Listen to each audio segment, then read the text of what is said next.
Assalamualaikum warahmatullahi wabarakatuh. Kami dari kelompok 5 ingin mempresentasikan hasil PowerPoint kami yang berjudul penggunaan kata oleh kelompok 5, yaitu Fitri Umeroh, Wasiah Ritonga, dan Novita Indahsari. Sebagai dosen pengampu, Ibu Umi Aisyah Siregar MPD. Part pertama yaitu adverbia. Adverbia adalah kelas kata yang memberikan keterangan kepada kata lain, seperti kata verba atau kata kerja, dan adjektiva atau kata sifat yang bukan nomina atau kata benda. Contoh adverbia misalnya sangat, amat, dan tidak.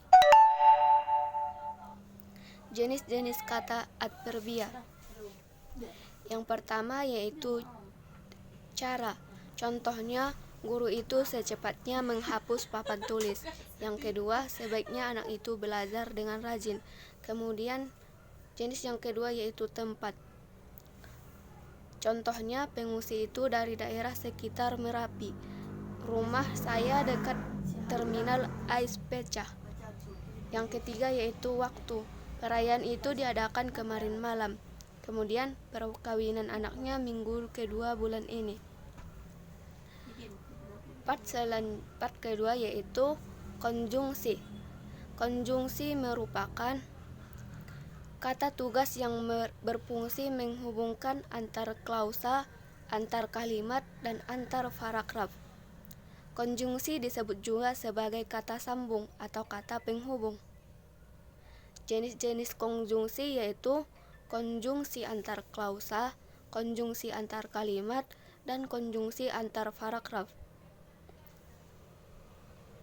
Konjungsi antar klausa dibedakan menjadi konjungsi koordinatif, konjungsi subordinatif, dan konjungsi korelatif. Kemudian konjungsi koordinatif. Konjungsi koordinatif adalah konjungsi yang menghubungkan dua klausa atau lebih yang memiliki status sintaksis yang sama, atau konjungsi setara. Macam-macam konjungsi dan tetapi atau. Konjungsi subordinatif. Konjungsi subordinatif yaitu konjungsi yang menghubungkan dua klausa atau lebih yang memiliki status sintaksis yang tidak sama, atau konjungsi bertingkat. Macam-macamnya yaitu ketika, hingga, atau menyatakan waktu, jika, atau menyatakan syarat, seandainya, menyatakan pengandaian, supaya, menyatakan tujuan, walaupun, menyatakan konsepsif, seakan-akan, seolah-olah, karena, menyatakan sebab, bahwa, menyatakan penjelas. Selanjutnya yaitu konjungsi antar kalimat. Konjungsi antar kalimat yaitu konjungsi yang menghubungkan satu kalimat dengan kalimat yang lain. Oleh karena itu, konjungsi ini selalu memulai satu kalimat yang baru dan huruf pertamanya ditulis dengan huruf kapital.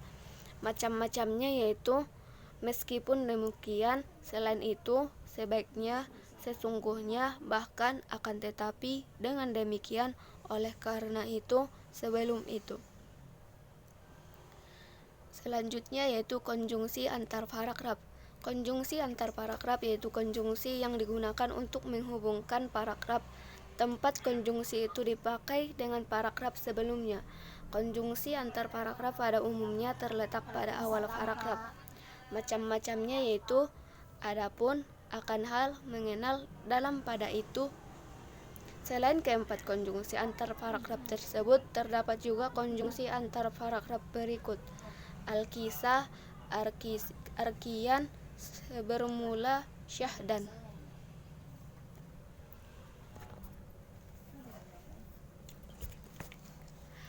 Yang ketiga, preposisi.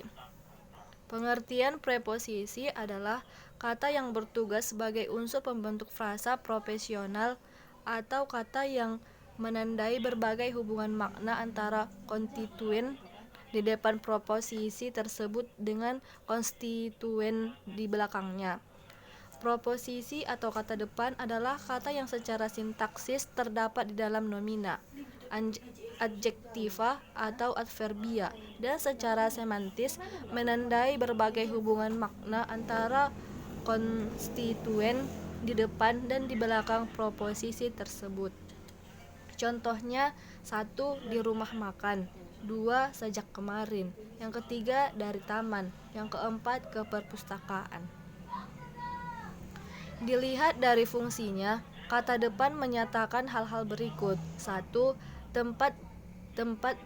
Tempat berada, yaitu di, pada, dalam, atas, dan antara. Yang kedua, arah asal, yaitu dari. Yang ketiga, arah tujuan, yaitu ke, kepada, akan, dan terhadap. Yang keempat, pelaku, yaitu oleh, alat, yaitu dengan, dan berkat. Yang kelima, perbandingan, yaitu daripada. Yang keenam, hal atau masalah, yaitu tentang dan mengenai. Yang ketujuh, akibat, yaitu hingga dan sampai. Yang kedelapan, tujuan, yaitu untuk, buat, guna, dan bagi.